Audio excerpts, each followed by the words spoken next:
자, 뭐 아시는 분들은 아시겠지만 4개월 전에 여행을 떠났고 오늘은 여행이 끝나는 날이에요. 4개월 동안 이제 3개 도시에서 한 달 살기를 했어요. 여행도 하면서 뭐 운동도 하고 생활도 해봤는데 마지막 날이라 아쉬워서 뭘 할까 하다가 그래도 제가 지내봤던 이 3개 도시에서 먹고 살고 어떻게 먹고 살고 했는지, 운동은 어떻게 했는지 이런 것들을 알려드리려고 해요. 그래서 오늘의 컨텐츠, 운동하는 남자, 운동하는 여자는 어디로 여행 가야 하는가, 돈은 얼마나 드나, 이런 거에 대해서 얘기를 해드리려고 해요. 한 달씩 살아봤던 도시가 발리, 샌디에고, 치앙마이, 이렇게 3개 도시에서 한 달씩 살았었는데, 그런 데서 이제 운동하면서 지내려면은 돈이 얼마나 드나, 어떻게 지냈는지 이런 거에 대해서 설명을 해드릴게요.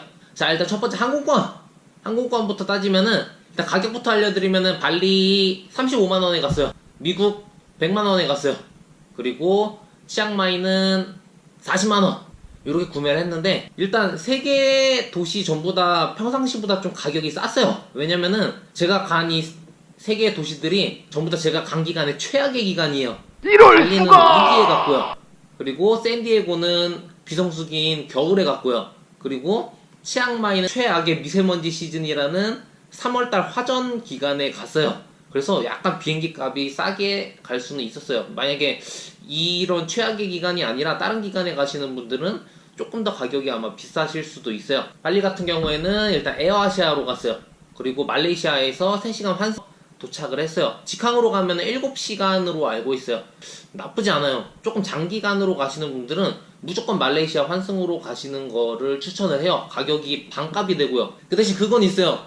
에어아시아가 발리 갈 때 정말 많이 지연이 되고 취소되는 경우가 진짜 많기는 해요. 미국 같은 경우에는 제가 아시아나로 갔어요. 아시아나 직항으로 갔고, 우리나라에서 샌디에이고 직항이 없어요. 그래서 가장 가까운 게 제가 아는 게 LA로 들어가서, 그리고 LA에서 다시 샌디에이고로 가는 방법이 있어요. 이게 아마 가장 빠르게 가시는 방법일 거예요. 왜 아시아나 직항으로 가냐면은 인천에서 LA로 12시간이 걸려서 도착을 하면은 거기에서 이제 아시아나 직항으로 오신 분들에 한해서 무료 셔틀버스가 있어요. 그러면은 길만 안 막히면 한 2시간이면 샌디에고까지 도착해요.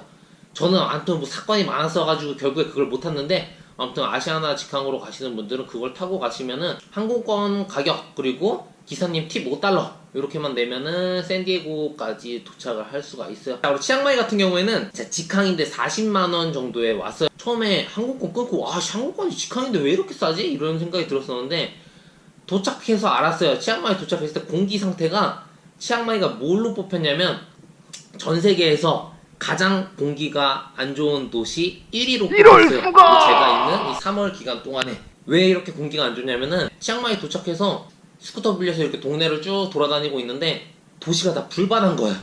다 막 불타고 있어. 다 파이어야 막. 그래서 왜 이래 이랬는데 3월달에 화정 기간이에요. 그래가지고 밭을 다 불태워요. 우리 교과서에서만 배웠었던 1년 농사를 위해서 밭을 불태우는, 여기 있는 한 달 내내 맨날 불나있어. 그냥 안 그래도 더워 죽겠는데 불나가지고 더 더워. 매일매일이 캠프파이어예요. 그냥 안개가 껴있는 것처럼 뿌예요. 진짜 앞이 안 보일 정도로 뿌예요. 그 대신에 항공권이 엄청 싸요. 자, 그리고 이제 뭐 한 달 살기 혹은 뭐 여행을 오실 분들 같은 경우에는 숙소가 중요하죠. 숙소를 비교를 해드리면은, 일단 발리 같은 경우에는 하루에 한 2만원 정도에 지냈어요. 제가 발리에서 2만원이면은 말도 안 되는 돈이에요. 말도 안 되는 돈. 근데 제가 왜 거기에서 지냈냐면은, 제가 전에 발리 여행 갔을 때 거기 게스트하우스에서 하루 지냈었는데 위치도 너무 좋았어요. 제 생활권에서 체육관도 가깝고 바다도 가깝고, 나중에 혹시 내가 여기에 뭐 한 달 이상 여행을 오면 여기에서 지내야겠다라는 생각이 있었어서 그쪽 하우스에서 지냈었고요. 그리고 제가 지냈던 데는 위치가 정말 좋았어서 좀 가격이 비쌌던 편이고, 스쿠터 타고 한 10분 정도만 들어가면은 훨씬 더 시골이에요. 그런 지역에서 지내게 되면은 하루에 막 10,000원 정도에도 지낼 수 있는 방도 있어요. 숙소에서 몇 시간 안 자요. 그래서 여행 갔을 때는 숙소를 크게 신경 안 쓰는 편인데, 한 달 살기 같은 경우에는 조금 이 생활을 해야 되기 때문에 조금 깔끔하고 좋은 숙소에서 지내야겠다라는 생각이 있었어요. 숙소에 대한 스트레스를 안 받고 싶어서 하루에 2만원 정도 투자를 해서 살았었고요. 위치적인 면이 좋았던 숙소에 있었어요. 미국 같은 경우에는 2가지 숙소에서 지냈었는데, 첫 번째는 도미토리, 완전 여행객들이 오는 도미토리에 있었고요. 두 번째는 고시원 같은 곳에 살았었어요. 약간 좀 유학생분들이 사는 이런 지역에 있었는데 두 곳 숙소 전부 다 하루에 35,000원 정도 가격을 해요. 시설은 당연히 최악이에요. 도미토리 같은 경우에는 진짜 그날 누가 내 룸메이트가 되느냐에 따라서 정말 잠을 자느냐 못 자느냐가 달려있어요. 천장도 엄청 낮고, 그리고 그날 폭 오는 형이 한 명이라도 오면은 그날은 잠 다 잔 거예요. 샤워장 당연히 공용이고 주방 당연히 공용이고요. 이런 식으로 지냈었고, 유학생분들이 있는 고시원방 같은 곳에서 있었는데 거기 같은 경우에는 이제 옆방에가 몇 시에 일어나서 몇 시에 밥 먹고 몇 시에 뭘 하는지, 그리고 유튜브는 뭘 보는지까지 알 수가 있어요. 여기가 진짜 미국이 맞아? 약간 요런 방이었는데, 치앙마이 같은 경우에는 제가 에어비앤비로 방을 빌렸고요. 약간 번화가에서 10분 정도 떨어져 있는 콘도를 빌렸고요. 그리고 여기도 마찬가지로 하루에 2만원 정도의 가격에 빌렸어요. 그리고 에어비앤비에서 안 빌리고 직접 뭐 부동산 돌아다니면서 빌리면 조금 더 싸게 빌릴 수 있어요. 한국권 숙소에 이어서 그 다음으로 비교할 게, 이제 내가 숙소에서 뭐 체육관을 왔다 갔다 하거나 아니면 뭐 놀러 다니거나 할 때 이동 수단을 뭘로 다녔냐면은, 발리랑 치앙마이 같은 경우에는 스쿠터 빌려서 다녔고요. 그리고 미국 같은 경우에는 전동 스쿠터를 타고 다녔어요. 발리 같은 경우에는 제가 원래 지냈던 게스트하우스에서 빌렸어요. 발리는 스쿠터가 없으면 아무것도 못하는 곳이기 때문에 보통 게스트하우스에서 스쿠터를 다 빌려줘요. 스쿠터 가격이 한 달에 한 65,000원 정도에 빌렸어요. 샌디에고 같은 경우에는 진짜 킥보드 산업이 엄청 발전되어져 있어. 그래서 그냥 밖에 나가면은 킥보드가 막 널려있어. 그냥 여기저기 쓰레기 버려져 있듯이 막 널려져 있어요. 그러면은 라임이라는 브랜드를 썼는데 그 앱 깔아가지고 그냥 킥보드 바코드 찍으면 돼요. QR코드 딱 찍으면은 시작돼요. 그리고 내가 주차해놓고 나서 사진 딱 찍으면 돼요. 보통 제가 타고 다니다 보니까 한 킬로당 1달러 정도 해요. 내가 5km 타고 가면은 한 5달러 정도. 그래서 그날 몇 달을 빌리는 게 아니라 그날 그냥 널려져 있는 거를 타고 싶은 걸로 타시면 돼요. 엄청 재밌어요. 샌디에고에서 지낼 때 느낀 게, 운전자들이 와 이래도 되나 싶을 정도로 양보를 엄청 잘해줘요. 저 멀리 제가 걸어오고 있는데도 눈 마주치면 벌써 멈춰있어. 제가 먼저 가라고 기다리고 있으면은 창문 밖으로 손 꺼내서 왜 이렇게 손가락을 까딱까딱 대나 그랬더니 양보하는 거예요. 그래가지고 킥보드도 양보를 엄청 잘해줘요. 그래서 뭐 차를 따로 렌트 안 하실 분들은 킥보드로 다니시면 엄청 편하실 거예요. 치앙마이 같은 경우에는 발리랑 조금 다른 게, 발리는 스쿠터 왕국이에요. 다 스쿠터야. 다 스쿠터고 스쿠터가 갑이에요. 스쿠터가 빵빵하면은 차가 비켜요. 치앙마이 같은 경우는 차량이 더 많고 스쿠터가 조금 더 적은 편이에요. 그래서 운전하기도 훨씬 더 편해요. 그 대신에 이제 전문 렌탈 샵에 가서 빌려야 돼요.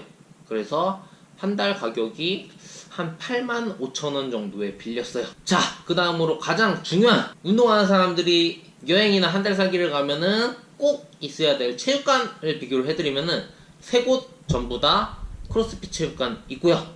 세 곳 전부 다 헬스장 있어요. 세 곳 전부 다 요가원 있었고요. 발리 같은 경우에는 이제 맨몸 운동 그리고 역도 이런 걸 따로 가르치는 체육관을 다녔었고요. 샌디에고 같은 경우에는 꽤 유명한 크로스핏 체육관을 다녔었고, 치앙마이도 크로스핏 체육관을 다녔는데 요거는 그냥 오픈짐만 끊어서 다녔어요. 가격 비교를 해드리면은, 발리 같은 경우에는 한 달에 280만 루피야, 한 23만원 정도? 발리가 이제 화폐 단위가 굉장히 높기 때문에 엄청 부자가 된 기분이 날 수가 있어요. 23만원이면은 발리에서 정말 말도 안 되게 엄청 비싼 거예요. 또 여기를 왜 다녀봤냐면은, 일단 추천을 받았던 이유도 있었고요. 그리고 제가 크로스핏 체육관에서만 운동을 한 지 꽤 됐었기 때문에 크로스핏 체육관이 아닌 데서도 한번 운동을 해보고 싶었어요. 그래가지고 여기서 지냈던 것도 있고, 시설 자체도 엄청 좋았어요. 뭐 수영장도 있고 뭐 사우나도 있고, 이게 진짜 발리 체육관이 할 정도로 시설이 엄청 좋았던 체육관이었어요. 한 달이 지나고 나서는 제가 오픈짐만 등록해서 사용을 했었는데, 그랬을 때 가격은 한 16만원 정도 했었던 것 같아요. 미국 같은 경우에는 한 달에 300달러였어요. 일주일에 75달러씩.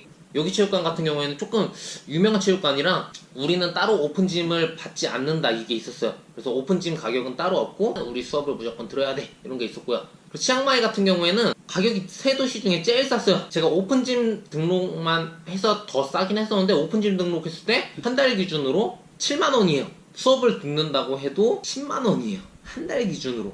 시설이 나쁘지도 않아요. 모슬비치처럼 막 꾸며져 있기도 하고 엄청 큰 그냥 비닐하우스 같은 곳에서 운동을 하는 건데 나쁘지 않아요. 한 달 살기로 오시는 분들이 아니라 그냥 하루하루 여행 와서 짧게 가시는 분들은 드랍인 가격도 중요하죠. 발리 같은 경우에는 드랍인이 한 23,000원 정도 했었어요. 미국 같은 경우에는 20달러였어요. 2만원 조금 넘죠. 치앙마이 같은 경우에는 드랍인이 만원이에요. 엄청 싸죠. 세 도시 중에서 치앙마이가 제일 쌌었어요. 아, 그리고 치앙마이 같은 경우에는 콘도들이 엄청 많이 생기고 있는데 지금 생기고 있는 콘도들이 전부 다 수영장이랑 아파트 헬스장이 무조건 있기 때문에 나는 그냥 뭐 아파트 헬스장 정도의 헬스장만 있어도 돼, 이런 분들은 콘도를 빌리시면은 그냥 체육관 가격이 공짜예요. 그리고 하루 생활비 엄청 중요하죠. 그리고 생활비 같은 경우에 특히 뭐 여행을 어떻게 오느냐, 그리고 여행을 어딜 다니느냐, 관광을 어디 다니느냐, 이런 거에 따라서 완전히 달리기 때문에 크게 두 가지로 따질게요.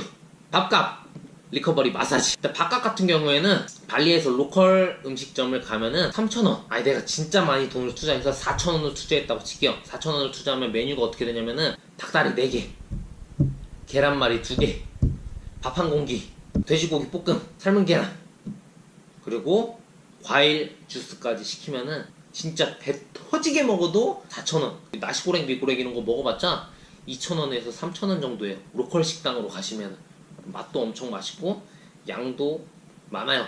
관광객들이 가는 음식점이 아닌 이상은. 미국 같은 경우에는 사 먹지 마세요. 짧게 여행 가신 분들은 당연히 사 드시는 게 좋겠지만 단기간 한 달 살기를 가신 분들은 사 먹으면은 파산당해요. 장기간으로 가신 분들은 밥을 대부분 해 드시는 게 훨씬 더 싸요. 바깥 같은 경우에 팁을 안 줘도 되는 곳으로 가도 최소 15달러 정도는 해요. 뭐 타코집이라던가 케밥집이라던가 햄버거 가게, 팁 주는 곳을 가면은 막 20달러부터 시작해서 35달러, 뭐 최소 15,000원에서 35,000원 가격이 쭉쭉쭉쭉쭉쭉쭉 끝이 없어요. 그래서 제가 제일 많이 이용한 것이 세븐일레븐에 10달러 세트를 제가 만들었어요. 점심에 가면은 치킨이랑 피자를 할인을 해요. 치즈 피자 하나, 페퍼로니 하나, 치킨 윙이 있어요. 조그만한 치킨 윙. 종류가 한 3가지 있는데 종류별로 2개씩 치킨을 6조각을 골라요. 그리고 초코우유를 하나를 사요. 이렇게 사면은 딱 10달러에 한 10,000원 정도. 미국 느낌 나게. 피자 있고 치킨 있으면 이거 미국 스타일 아니야. 샌디에고 스타일. 그렇게만 하루 3끼를 먹으면은 그래도 벌써 30,000원이죠. 어찌됐건 미국은 밥을 사 먹는 데가 아니다. 해 먹는 곳이다. 그리고 제일 중요한 게 샌디에고 가실 분들은 매주 화요일에 타코 투스데이라 그래가지고 5달러만 내면은 타코를 무제한으로 먹을 수 있는 가격이 굉장히 많아요. 미친듯이 드시면 돼요. 아침 점심 세븐일레븐, 저녁은 타코 투스데이. 이렇게 가면은 화요일이 정말 풍족한 하루가 될 수가 있어요. 저 치앙마이 같은 경우에도 가격이 엄청 싸요. 로컬 음식점 같은 경우에는 보통 한 70바트? 그러니까 100바트가 한 3,500원 정도인데 100바트 이상을 낸 적이 없어요. 치앙마이 같은 경우에는 음식 되게 맛있기는 한데 양이 조금 적은 느낌이에요. 발리에 비하면은. 그래서 저 같은 경우에는 밥 하나 시키고 메뉴를 보통 2개 시켜요. 여기에다 뭐 얼콜 하나 시키고 하면은 조금 더 나오죠. 한번 120바트? 이 정도의 한 끼를 해결을 할 수가 있어요. 그래서 발리랑 치앙마이 같은 경우에는 솔직히 먹는 거에 부담감이 하나도 없어요. 먹는 것만 부담이 아니라 뭐든지 부담이에요. 그래서 제가 샌디에고 갔다가 한국 잠깐 3일 들렸을 때 체육관에서 제일 많이 들은 소리가 살 빠졌다고. 세븐일레븐만 먹어서 그래. 그리고 운동하면 운동하고 나서 리커버리, 마사지 받아야죠. 발리 같은 경우에는 시설 진짜 좋은 곳이 한 8,000원 정도예요, 1시간에. 타이 마사지 같은 경우, 치앙마이 같은 경우에는 시설 진짜 좋은 거, 에어컨 빵빵하고 막 한 10,000원 정도 하고요. 보통 야시장 같은 데서 받는 마사지가처럼 조금 뭐 에어컨 없는 곳은 한 7,000원 정도 해요. 그리고 미국 같은 경우에는 서로 마사지 해주시던가 폼롤러 하시고, 발리 마사지 같은 경우에는 오일을 되게 많이 발라요. 그래서 되게 미끄덩미끄덩해요. 아무리 씻어도 계속 미끌미끌한 느낌? 그런 느낌인데, 마사지는 저는 타이 마사지가 더 나은 것 같아요. 직접 이렇게 꾹꾹꾹꾹 눌러주기 때문에. 자, 어찌됐건 이렇게 해가지고 제가 4개월 동안 3도시 한 달 살기를 한 여행에 끝났습니다. 정말 체육관 관두고 발리로 출발한 게 엊그제 같은데 마지막 날이에요. 이제 오늘 밤 비행기로 한국으로 가요. 이 영상이 완성돼서 뿌려질 때쯤이면은 다시 한국에서 일을 하고 있겠죠. 근데 정말 제가 4년 동안 일한 체육관을 떠나면서까지 왔던 여행인데, 뭐 여행에 뭐 후회는 없어요. 뭐 여행해 보면서 정말 이 도시에 살아보고 싶다 이랬던 도시 발리랑 샌디에고에서 한 달 살기를 해봤고, 처음 와봤지만 제가 또 커피 엄청 중독자이기 때문에, 그리고 운동도 할 수 있는 치앙마이까지 컨텐츠로 한번 만들어 봤어요. 여행하는 동안에 그래도 월가스 코치에서 발리체육관 2곳, 알리의 머슬비치, 크로스핏 인빅투스, 그리고 리바이벌 스트렝스, 크로스핏 샌프란시스코, 디콘도 헬스장, 크로스핏 치앙마이. 여행하는 동안에 8가지의 체육관 소개하는 영상을 만들었어요. 정주행하신 분들은 아시겠지만 이런 정보가 필요하신 분들은 8가지 편을 보시면 도움이 조금 되실 것 같아요. 어찌됐건 그리고 제가 여행을 하면서 느낀 게 우리가 유튜브를 보면은 꼭 해야 되는 문화가 있어요. 샌디에이고 말로는 나인독이죠. 나인독 를 누르는 문화를 배웠어요. 그래서 여러분도 도움이 됐으면은 구독과 좋아요를 클릭클릭. 자, 이제 체크아웃 시간이 다가오기 때문에 짐 싸서 나가야 돼요. 혹시나 뭐 여행 가실 운동녀분들은 도움이 되셨길 바라면서 저는 이제 갑니다. 빠이빠이 캅.